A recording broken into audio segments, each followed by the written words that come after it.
देखो बेटा, इसका फंडा किस तरीके से बेस्ड है, हीट इंजन्स कैसे काम करते हैं, इसके अंदर ना पहले 3 टर्मिनोलॉजीज आपको समझनी पड़ेंगी। पहले तो हीट इंजन है क्या? ये ऐसा डिवाइस है जो हमारे पास हीट एनर्जी को किसके अंदर चेंज कर देता है?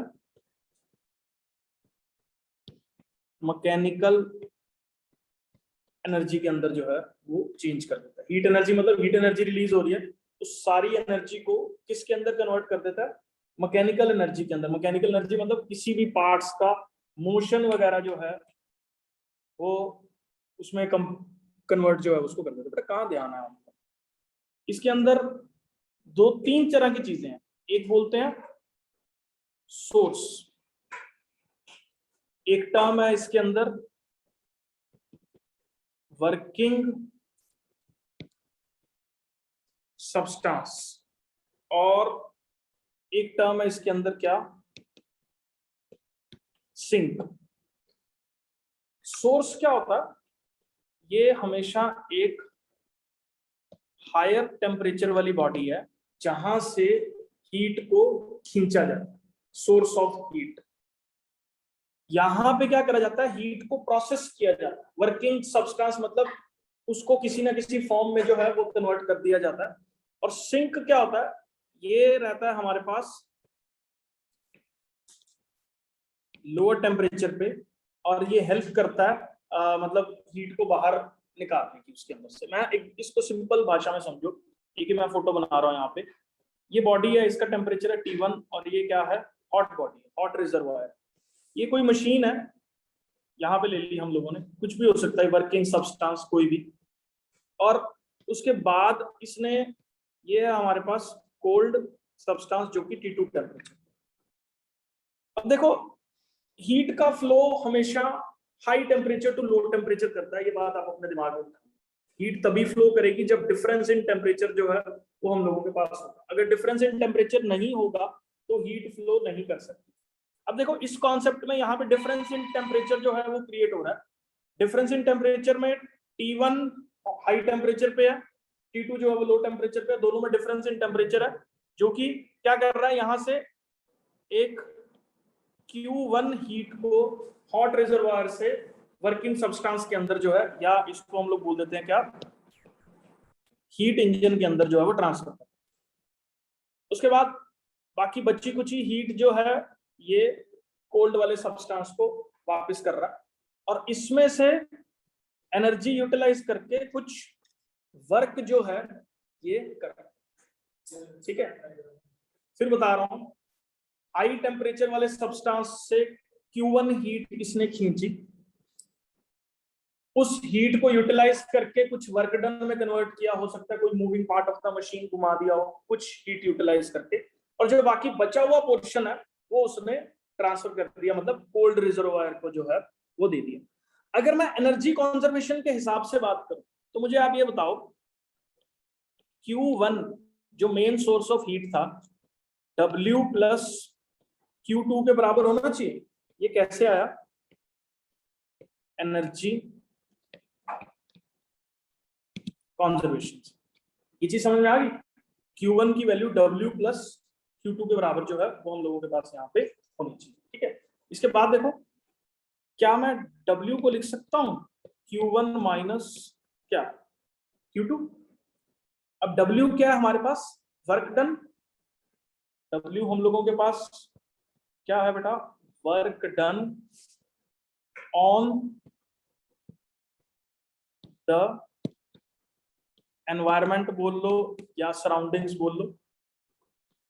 Q1 क्या था हमारे पास? जो हीट एब्जॉर्ब हुई है कितने टेम्परेचर पे? T1 टेम्परेचर पे। T1 टेम्परेचर से जो हीट एब्जॉर्ब हुई है वो Q1 था। Q2 क्या था? जो हीट सिस्टम ने क्या करी है? रिजेक्ट करी है किसको? सिंक को। किस टेम्परेचर पे? T2 टेम्परेचर पे। देखो इसको हम लोग बोलते हैं क्या? Source of heat. इसको हम लोग बोलते हैं क्या? सिंक। दो टर्म्स है इसके अंदर, सोर्स, सिंक। सोर्स में हीट का रिजेक्शन होता है, सिंक, सॉरी, सिंक में हीट का रिजेक्शन हो रहा है, सोर्स से जो है वो हीट हम लोगों के पास क्या हो रहा है, आ रही है। ठीक है, अब अगर मैं इस सिस्टम की एफिशिएंसी की बात करूं, एफिशिएंसी जिसको हम लोग क्या बोलते हैं, ईटा बोलते हैं, ईटा से डिनोट कर रहे हैं, ये एन का जो दूसरे लाइन है उसको नीचे खींच दो, किसके बराबर होता है, कितना बॉडी ने वर्क डन किया अपॉन कितनी हीट उसको सप्लाई करी गई। एफिशिएंसी, एफिशिएंसी देखने की वाली बात यही है ना, मान लो मैंने अब तुम्हारी एफिशिएंसी देखनी है क्लास की, मान लो मैंने सारा कॉन्सेप्ट करवाया लेकिन तुम्हारा रिटेनमेंट सिर्फ 5% का है, तो मतलब तुमने कितना याद करा डिवाइडेड बाय सप्लाई कितना हुआ, दैट इज एफिशिएंसी। तो वही है, वर्क डन कितना हुआ डिवाइडेड बाय सप्लाई कितना हुआ, एफिशिएंसी। ठीक है, तो एफिशिएंसी के अंदर मैं W की वैल्यू पुट कर रहा हूँ, W क्या है, Q1 माइनस Q2, तो W क्या हो गया, Q1 minus Q2 bye Q1, तो यहां से देखो एफिशिएंसी क्या हो जाएगी, 1 माइनस Q2 बाय Q1, तो ये क्या हो गया, किसी भी हमारे पास सिस्टम की एफिशिएंसी जो है वो हो जाए। ठीक है, अब सिस्टम की एफिशिएंसी कभी भी 1 नहीं होती, मतलब पूरा का पूरा एक टेम्परेचर से एनर्जी निकाली और सारी की सारी 100% वर्क डन में कन्वर्ट कर दी, ये पॉसिबल नहीं। पूरी एनर्जी कभी भी कन्वर्ट नहीं होती वर्क डन में। ठीक है, क्यों नहीं कन्वर्ट होती, क्योंकि अगर पूरी एनर्जी वर्क डन में कन्वर्ट होने लग जाए, देखो यहाँ पे ऊपर वाले सिस्टम में एनर्जी क्यों फ्लो कर रही थी, ध्यान से सुनो इस चीज को, ये एक सिस्टम था, ये एक सिस्टम था, ये T1 टेम्परेचर पे था, ये T2 टेम्परेचर पे था, ये टेम्परेचर हाई था, ये टेम्परेचर लो था, इसी हाई से लो की वजह से यहाँ पे हीट इधर को मूव कर रही थी, और जो हीट मूव, जब हीट फ्लो कर रही थी तो उसमें से मैंने एक्सट्रैक्ट करके कुछ वर्क डन करा, उस हीट में से एक्सट्रैक्ट करके मैंने क्या करा, कुछ वर्क डन करा। अब मैं बोलूं कि 100% एफिशिएंसी हो जाए, 100% एफिशिएंसी तभी होगी, जब ध्यान से देखना, जब Q2 की वैल्यू 0 होगी फॉर ईटा इक्वल टू 1, क्योंकि 100% एफिशिएंसी कब होगी, मान लो इस इक्वेशन में Q2 0 पुट कर ईटा वाले में, तो Q1 अपॉन Q1 कितना हो गया, 1 हो गया, 100% एफिशिएंसी, मतलब जितनी हीट सप्लाई हुई पूरी की पूरी वर्क डन में कन्वर्ट होगी। लेकिन ऐसा हो ही नहीं सकता, क्योंकि अगर ऐसा होने लग जाए तो इसकी जरूरत ही नहीं है अपने को, बिना उसके हीट खींच लेंगे हम लोग, तो ये पॉसिबल नहीं। हीट हमेशा डिफरेंस इन टेम्परेचर पे फ्लो करती है, अपने दिमाग में एक बात बिठा, डिफरेंस इन टेम्परेचर होगा तो फ्लो करेगी। ऐसा नहीं हो सकता कि हमने बस एक पकड़ा और हीट खींचनी शुरू कर दी एक जगह से, हीट उस जगह से तभी निकलेगी जब उसको डिफरेंस इन टेम्परेचर जो है वो मिलेगा। अब डिफरेंस इन टेम्परेचर मिल रहा है मतलब कुछ ना कुछ एनर्जी सिंक को भी जाएगी, नहीं समझे, कुछ ना कुछ एनर्जी जो है वो सिंक को भी जाएगी, तभी जो है वो सिस्टम मूव करेगा, नहीं तो पूरा का पूरा कॉन्सेप्ट फेल हो जाएगा। तो यही हमारे पास ना सेकंड लॉ ऑफ थर्मोडायनामिक्स है। फर्स्ट लॉ एनर्जी कंजर्वेशन पे था, सेकंड लॉ ऑफ थर्मोडायनामिक्स क्या बोलता है कि हम लोग कोई भी हीट इंजन नहीं कंस्ट्रक्ट कर सकते जो 100% एफिशिएंट है, ये लॉ है। क्यों नहीं कंस्ट्रक्ट कर सकते, क्योंकि हीट हमेशा डिफरेंस इन टेम्परेचर पे फ्लो करती है। डिफरेंस इन टेम्परेचर होगा मतलब एक जगह से हीट एक्सट्रैक्ट होके दूसरी जगह को ट्रांसफर करनी पड़ेगी, उसी में से निकाल सकते हो आप, क्योंकि फ्लो ऑफ हीट के लिए दो चीजें रिक्वायर्ड है, एक हाई टेम्परेचर, एक लो टेम्परेचर। अब हीट एक हाई से लो में मूव कर रही है, उसमें से खींचनी है, 100% नहीं खींच सकते, 100% खींच ली मतलब हीट फ्लो करनी बंद कर जाएगी, क्योंकि हीट फ्लो ही डिफरेंस पे कर रही है, नहीं समझे, हीट का फ्लो करना ही डिफरेंस इन टेम्परेचर पे है। अगर डिफरेंस इन टेम्परेचर नहीं होगा तो हीट फ्लो नहीं करेगी, तो वर्क उसमें से हीट आप एक्सट्रैक्ट नहीं कर सकते। यही सेकंड लॉ ऑफ थर्मोडायनामिक्स, ठीक है। तो सेकंड लॉ ऑफ थर्मोडायनामिक्स में यही बोला है कि कोई भी हीट इंजन जो है वो हमारे पास 100% एफिशिएंसी वाला नहीं हो सकता, ठीक है। एक तो ये कॉन्सेप्ट है इसका हीट इंजन का। अब हीट इंजन ना हम लोगों के पास दो टाइप्स के होते हैं, एक होता है एक्सटर्नल, ये काफी इंटरेस्टिंग कॉन्सेप्ट है, इसको ध्यान से समझना आप। एक होता है एक्सटर्नल कंबशन, एक होता है इंटरनल कंबशन।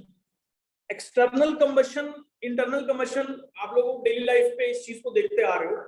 इंटरनल कंबशन बताता हूं मैं, मतलब ऐसा इंजन जिसके अंदर कंबशन हो, वो जैसे पेट्रोल इंजन, इंजन के अंदर ही कंबशन हुई, पिस्टन मूव किया और बाइक जो है वो आगे चल। डीजल इंजन, ये सारे के सारे कौन से हैं, इंटरनल कंबशन इंजन, अंदर कंबशन जो है वो होती है।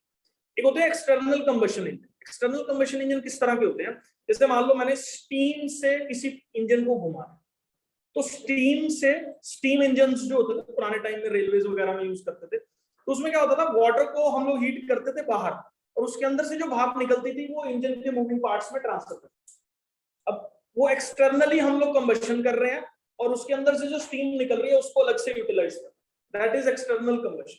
जो पुराने टाइम में स्टीम इंजन थे, उसमें स्टीम के लिए कंबशन जो आग लगा रहे हैं वो हम लोग बाहर लगा रहे हैं, जहां से स्टीम निकल रही है, और उस स्टीम की मूविंग से जो है हम लोग मूविंग पार्ट्स को क्या कर रहे हैं, मूव कर रहे हैं। तो ऐसे इंजन कौन से हो जाते हैं, एक्सटर्नल कंबशन इंजन जो है वो हो जाता है। दो टाइप के इंजन कौन कौन से हो गए, एक इंटरनल, एक एक्सटर्नल। एक्सटर्नल कंबशन इंजन की जो एफिशिएंसी है ना, वो सिर्फ 12 से 16% की एफिशिएंसी एक्सटर्नल कंबशन इंजन की। क्यों? क्योंकि एक्सटर्नली हीट ट्रांसफर कर रहे हैं, बहुत सारे एनर्जी लॉसेस जो है वो रहते हैं एनवायरमेंट, ठीक है, जिसकी वजह से बहुत कम एफिशिएंसी उन इंजन की निकलती है। लेकिन जो इंटरनल कंबशन इंजन है, हमारे पास पेट्रोल इंजन की आज तक की मैक्सिमम एफिशिएंसी सिर्फ 26% है, इससे ज्यादा एफिशिएंसी वाला पेट्रोल इंजन नहीं बना। और डीजल इंजन की मैक्सिमम एफिशिएंसी जो है वो 40% है, इससे ज्यादा एफिशिएंसी वाला डीजल इंजन नहीं बना। कोई कंपनी अगर 26 का 27% कर दे या 28% कर दे तो एवरेज बहुत ज्यादा फर्क पड़ जाती है गाड़ियों में। इसलिए हमारी गाड़ियों की एवरेज यूजुअली तुम लोगों ने देखा होगा 15 से 20 के बीच में ही जो है वो लाई करती है, मेजोरिटी सेगमेंट्स की जो गाड़ियां, ठीक है। तो ये 26% एफिशिएंसी वाले इंजन जो है वो रहते हैं, ठीक है। कौन कौन से, ये वाला पेट्रोल का, और डीजल की गाड़ियों की एवरेज ज्यादा होती है क्योंकि उसके इंजन की एफिशिएंसी जो है वो कंपैरेटिवली ज्यादा रहती है। 26 और 40 का डिफरेंस जो है वो यहाँ पे है, ठीक है। अब इसके अंदर ना बेटा, मैं ना आपको, ये हमारे ना सिलेबस का नहीं है, लेकिन मैं फिर भी एक कॉन्सेप्ट है इंजन्स का वर्किंग जो है, मैं वो समझा देता हूँ एक बार आपको ना। ये काफी इंटरेस्टिंग कॉन्सेप्ट है, इसको ध्यान से देखना।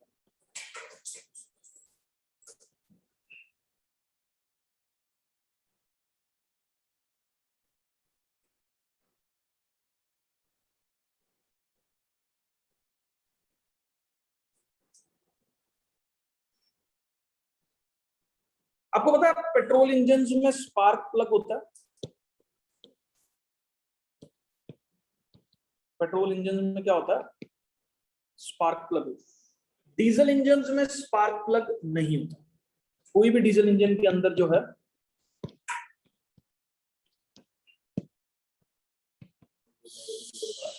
स्पार्क प्लग, मैंने नहीं पूछा यार, ठीक है, पेट्रोल ही है तेरी बाइक। डीजल इंजन जो है उसके अंदर स्पार्क प्लग क्या होता है, कॉन्सेप्ट समझ लो यार। 2 है, 3 है, 10 है, उससे क्या फर्क पड़ता है। डीजल इंजन में स्पार्क प्लग नहीं होता, ये आपको पता होना चाहिए। दूसरा कॉन्सेप्ट देखो, पेट्रोल इंजन का काम जो है या कोई डीजल इंजन का काम जो है वो कैसे हो रहा है वो समझ लेना। देखो होता क्या है, एक सिस्टम होता है जिसको हम लोग बोलते हैं फ्यूल इंजेक्शन। फ्यूल का इंजेक्शन, तो फ्यूल धीरे धीरे करके इस सिस्टम, इस चैम्बर के अंदर एंटर करता है। इस चैम्बर के अंदर क्या होता है, फ्यूल एंटर करता है। फ्यूल को हम लोग बहुत तेजी से क्या करते हैं, कंप्रेस करते हैं। फ्यूल को क्या करते हैं, बहुत तेजी से इंजन के अंदर ही कंप्रेस करते हैं।